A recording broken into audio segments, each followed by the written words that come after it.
একটা ফানি গল্প শোনাই, তো যাদের মন খারাপ আছে অবশ্যই মন ভালো হয়ে যাবে, এটা আমি কথা দিতে পারি।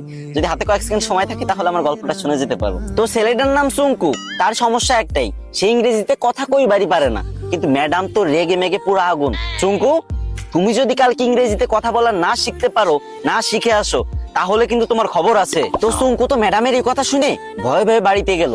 আর পরের দিন চুঙ্কু যখন স্কুলে আসতেছে, তখন অনেকক্ষণ আসার পরে দেখতেছে একটা ছেলে একটা মেয়েরে বলতেছে কলে, হ্যালো ডার্লিং। তখন চুঙ্কু বলল, এই তো পাইছি রে, এটাই তো ইংরেজি। হ্যাঁ রে আল্লাহ, এত সহজ কথা আর আমি শিখতে পারি না, যাক এটা আমি মুখস্থ করে নি। তো চুঙ্কু মুখস্থ করে নিল, হ্যালো ডার্লিং। চুঙ্কু ভাবলো রাস্তাঘাটে মনে হয় মানুষ ইংরেজি বলে সবাই, তো এবার থেকে যার ইংরেজি শুনবে সেটাই মুখস্থ করে নেবে। তো চুঙ্কু আর একটু দূর আগে যাওয়ার পরে পার্কের ধারে একটা মেয়ে একটা ছেলের বলতেছে, সেটা ননসেন্স। তো চুঙ্কু বলবো, এই তো আর একটা ইংরেজি পাইছি, সেটা ননসেন্স, এটা শিখে নিল। চুঙ্কু তো মহা খুশি।